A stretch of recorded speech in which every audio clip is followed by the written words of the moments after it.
ಯಮುನಾ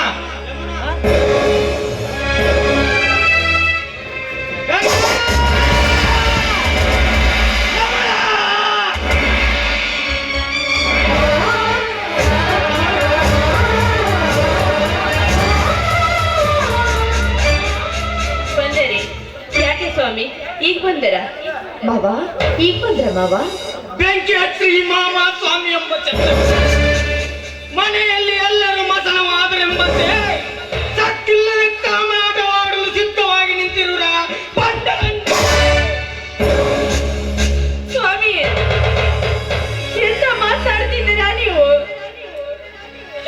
ಯಾಕೆ ಯಾಕೆ ಹೀಗೆಲ್ಲ ಮಾತಾಡ್ತಿದ್ದೀರಾ? ಪವಿತ್ರರಂತೆ ನಾವು ಅಕ್ಕ ತಂಗಿರು ಇರುವಾಗ ಯಾಕೆ ಈ ರೀತಿ ಮಾತಾಡ್ತಿದ್ದೀರಾ? ಯಾಕೆ ಮಾತಾಡಿ ಅಲ್ಪ ತಂದು ಕಪ್ಪಿ ಚುಕ್ಕಿ ತಂದ್ಕೊಳ್ಬೇಡಿ. ದಯವಿಟ್ಟು ನಿಮ್ ಕಾಲು ಹಿಡಿದು ಬೇಕು. ನನ್ನ ಪಾದ ಮುಟ್ಟಿದಿರಿ ಏಸಿ ಎಣ್ಣೆ. ನೀವು ಪವಿತ್ರ ಗಂಗೆಯಂತೆ ನೀವಿಬ್ಬರು ನಿಮ್ಮ ಮಿಂಡ ನೊಡಗೂಡಿ ಗಂಡನಾದ ನನ್ನ ಮುಖಕ್ಕೆ ಕೆಂಡ ಒಗೆದು ಸುಡುತ್ತಿರುವ ಬಂಡ ಸೂಳೇರೆ ತಂದೆ ತಾಯಿಗಳಿಲ್ಲದ ತಪ್ಪಲಿಗಳೆಂದು ನಿಮ್ಮನ್ನು ನಂಬಿ ಮದುವೆ ಆದರೆ ಸರಿಯಾದ ಶಿಕ್ಷೆ ಕೊಟ್ಟು ಬಿಟ್ರಿ ನನಗೆ. ಯಾರು ನಿಮ್ಮ ಜೊತೆ ಸರಸ ಸಲ್ಲಾಪ ಆಡಲು ಬಂದಿರುವ ಪ್ರೇಕರು? ಏನು ಅವರೇದು ನಮಗೆ? ನಿಮ್ಮ ಪ್ರಿಯಕರು ಯಾರು ಅಂತ ಹೇಳಿದ್ರೆ ಗೊತ್ತಿಲ್ಲದ ವಿಷಯದ ಬಗ್ಗೆ ನಾವು ಏನು ಅಂತ ಹೇಳ್ಬೇಕು ಮಾವ ನಿಮಗೆ?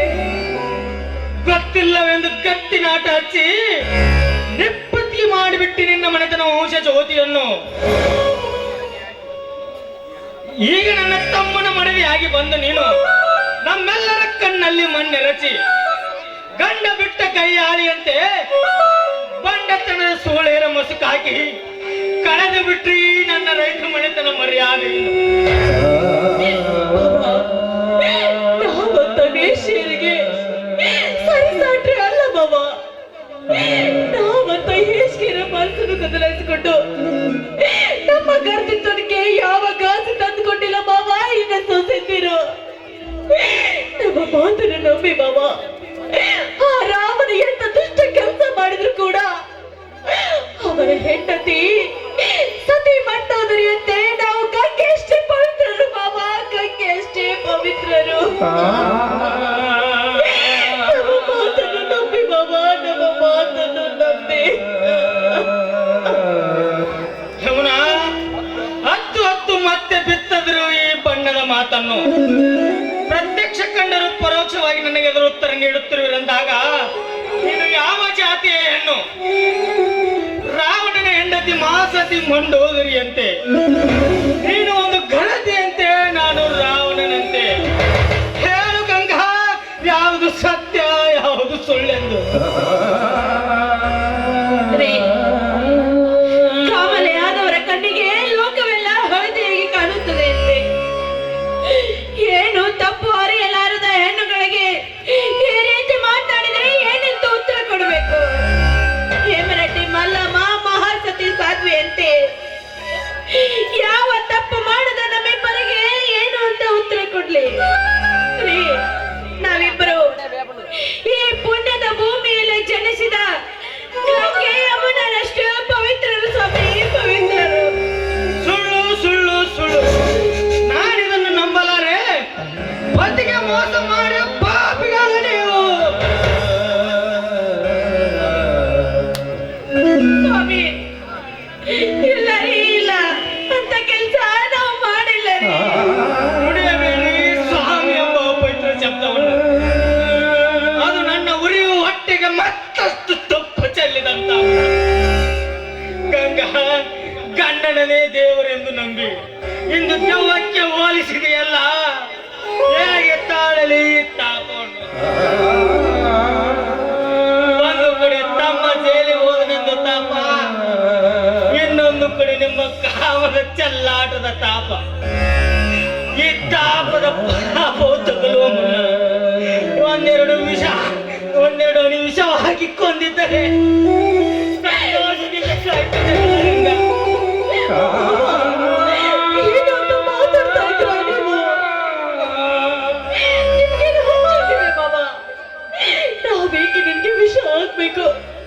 ನಾವಂತ ಹೇಸಿ ಕೆಲಸ ಮಾಡಿಲ್ಲ ಬಾಬಾ, ಮಾಡಿಲ್ಲ. ನಮ್ಮ ಮಾತನ್ನು ನಂಬಿ ಬಾಬಾ ನೀವು. ನುಡಿಯಬೇಡಿ ತಾಯಿ, ಪಾಪಿಯ ಮಾಮಯ್ಯ. ಇದು ಕಷ್ಟದಲ್ಲಿ ಬರೆದಿದೆಯಾ? ಕಷ್ಟದಲ್ಲೇ ಹೋಗುವುದು. ರೈತರ ಬಾಳು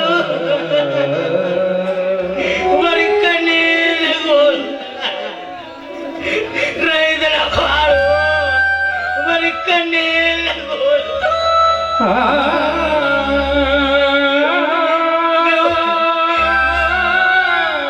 ಸತ್ಯದಿಂದ ಕೈ ಎತ್ತಿ ಹೇಳಿ ನಾವು ಬೆರೆದಿರೊಂದು ಸತ್ಯಚಂದ್ರ ಸಾಕ್ಷಿಯಾಗಿ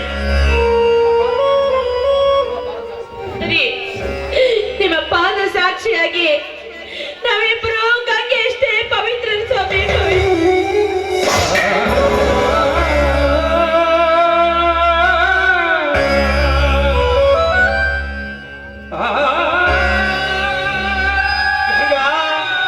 ಗಣತಿ ನಾನೆಂದು ಗರಿಗೆದರಿ ಗೋರಿಗೆಬೇಡ ಈ ಪಾಪದ ಪಿಂಡವನ್ನು. ನಿನ್ನ ಮಹದಿನಂತೆ ಸೂಳೇರಿ ಕಟ್ಟಿದ್ದಾರೆ ಸೂಳೆ ಎಂಬ ಪಟ್ಟವನ್ನು. ನಿನ್ನಂತ ಗರತಿಯರು ಗಂಡನೇ ದೇವರೆಂದು ನಿನ್ನನ ಕೈ ಹಿಡಿದು ತಿರುಗುತ್ತಿದ್ದಾರೆ. ನಿನ್ನಂತ ಗರತಿಯರು ಗಂಡನೇ ದೇವರೆಂದು ನಂಬಿ ನಿನ್ನನ ಕೈ ಹಿಡಿದು ತಿರುಗುತ್ತಿದ್ದಾರೆ. ನಿನ್ನಂತ ಗರತಿಯರು ಹಣದ ಆಸೆಗಾಗಿ ಗಂಡ ಕಟ್ಟಿದ ತಾಳಿಯನ್ನು ಕಿತ್ತೊಗೆದು ಸೂಳೆಯರು ವೇಷ ಹಾಕಿ ತಿರುಗುತ್ತಿದ್ದಾರೆ. ನಿನ್ನಂತ ಗರತಿಯರು ನಿನ್ನನ್ನೇ ಮದುವೆ ಆಗುವನೆಂದು ಮಾತು ಕೊಟ್ಟು ಮೈ ಒಪ್ಪಿಸಿ ಮತ್ತೊಬ್ಬರ ಸೂಳೆಯಾಗಿ ತಿರುಗುತ್ತಿದ್ದಾರೆ. ನಿನ್ನಂತ ಗರತಿಯರು ಹೆಂಡತಿ ಮಾಡುತ್ತಿರೋ ಇನ್ನೊಂದು ಗಂಡ ಪ್ರತ್ಯಕ್ಷ ನೋಡಿದರು ಅವಳ ಕಣ್ಣಲ್ಲಿ ಮಣ್ಣೆರಚಿ ನಾನು ಮಹಾಗರತಿ ಅಂತ ಹೊಗಳುತ್ತಿರಲ್ಲ. ಗಂಗಾ, ನೀನಂತ ಮಹಾಗರತಿ ಗಂಗಾ, ನೀನಂತ ಮಹಾಗರತಿ ಗಂಗಾ. ನೀನು ನನ್ನ ಹೆಂಡತಿ ಅಲ್ಲ. ನಿನ್ನನ್ನು ಕೈ ಹಿಡಿದು ಗಂಡನನ್ನು ಕೊಲ್ಲ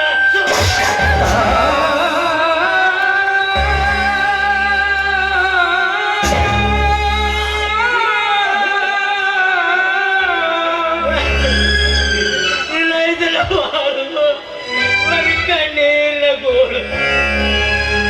ರೈತನ ಬಾಳು ಬರೀ ಕಣ್ಣೀರಿನ ಗೋಳು. ಗಂಡತಿಯರಿಂದ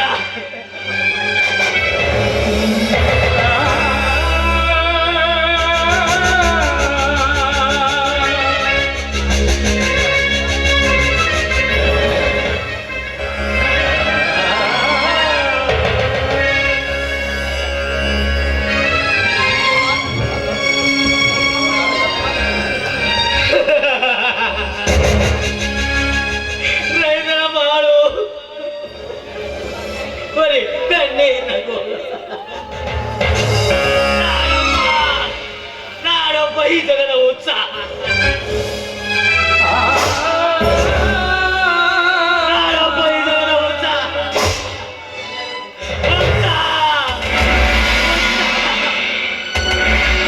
ಸ್ವಾಮಿ, ಸ್ವಾಮಿ,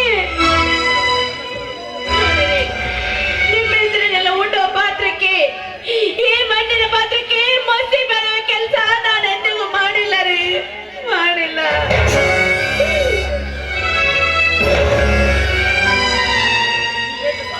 ಹೀಗಾಗಿ ಸ್ವಾಮಿ ಸ್ವಾಮಿ ಎಂದು ಹತ್ತು ಪಡೆದುಕೊಂಡು ಅಳುತ್ತಿದೆ. ಈ ರೀತಿ ಪಡೆದುಕೊಂಡು ಹತ್ತು ಕರೆದರೆ ನಾನೇನೆಂದು ಉತ್ತರಿಸಬೇಕು ನಿನಗೆ?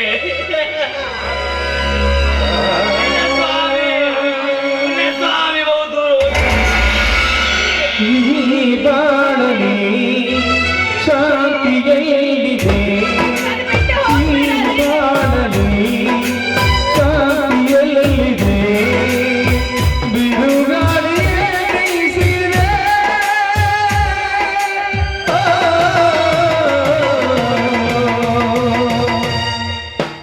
ಅನುದಿನವೂ ಸಂತೋಷವ ಹುಡುಕುತ್ತದೆ ನಾ ಸೋತು ನೀ